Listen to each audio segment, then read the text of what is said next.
Saudara-saudara sekalian, Assalamualaikum warahmatullahi wabarakatuh.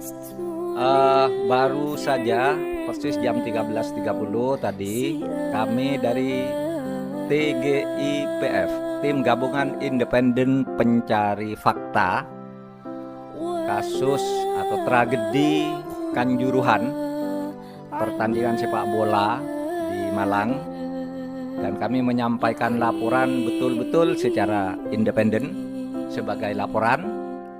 Nanti hasil laporan itu akan diolah oleh Bapak Presiden untuk kebijakan keolahragaan nasional dengan melibatkan stakeholders tentu saja yang ada menurut peraturan perundang-undangan.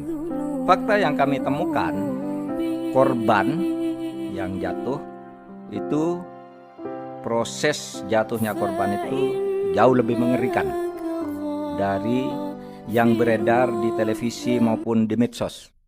Karena kami merekonstruksi dari 32 CCTV yang dimiliki oleh aparat. Jadi itu lebih mengerikan dari sekedar semprot mati gitu. Ada yang saling gandengan untuk berkeluar bersama, satu bisa keluar, yang satu tertinggal, yang di luar balik lagi untuk nolong temannya, terinjak-injak mati.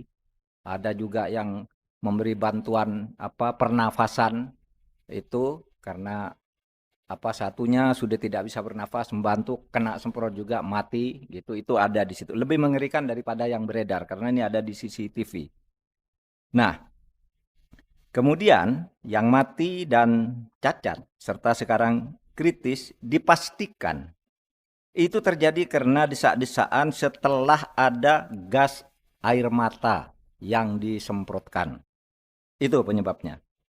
Adapun peringkat keberbahayaan atau racun pada gas itu sekarang sedang diperiksa oleh BRIN, ya, Badan Riset dan Inovasi Nasional. Tetapi apapun hasil pemeriksaan dari BRIN itu tidak bisa mengoreng kesimpulan bahwa kematian massal itu terutama disebabkan oleh gas air mata. Ternyata juga dari hasil pemeriksaan kami, semua stakeholders saling menghindar dari tanggung jawab. Semua berlindung di bawah aturan-aturan dan kontrak-kontrak yang secara formal sah. Nah, oleh sebab itu, kami sudah menyampaikan kepada Presiden semua yang kami temukan dan semua rekomendasi untuk semua stakeholders, baik yang dari pemerintah, PUPR, Menpora, Menkes, dan sebagainya, sudah kami tulis satu persatu rekomendasinya di dalam 124 halaman laporan. Nah, kemudian di dalam catatan dan rekomendasi kami juga disebut, jika kita selalu mendasarkan diri pada norma formal, maka semuanya menjadi tidak ada yang salah. Karena yang satu mengatakan aturannya sudah begini, sudah kami laksanakan. Yang satu bilang saya sudah kontrak, saya sudah sesuai dengan statuta FIFA, gitu. Sehingga di dalam catatan kami disampaikan bahwa pengurus PSSI harus bertanggung jawab dan sub-sub organisasinya. Bertanggung jawab itu pertama berdasar pada aturan-aturan resmi, yang kedua berdasar moral. Karena tanggung jawab itu kalau berdasar aturan itu namanya tanggung jawab hukum.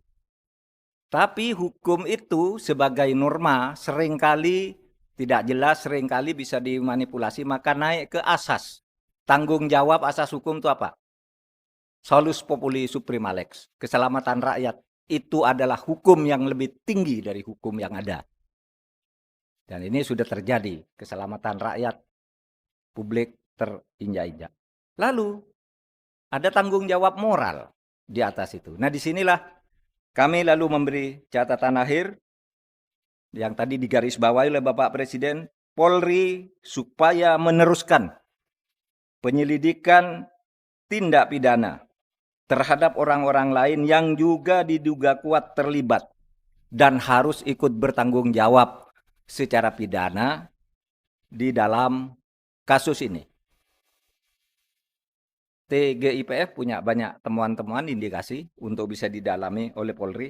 Adapun tanggung jawab moral, ini tadi tanggung jawab hukum, adapun tanggung jawab moral dipersilahkan masing-masing melakukan langkah-langkah yang diperlukan sebagai bentuk pertanggungjawaban manusia Indonesia yang berkeadaban. Sekian, Assalamualaikum warahmatullahi wabarakatuh.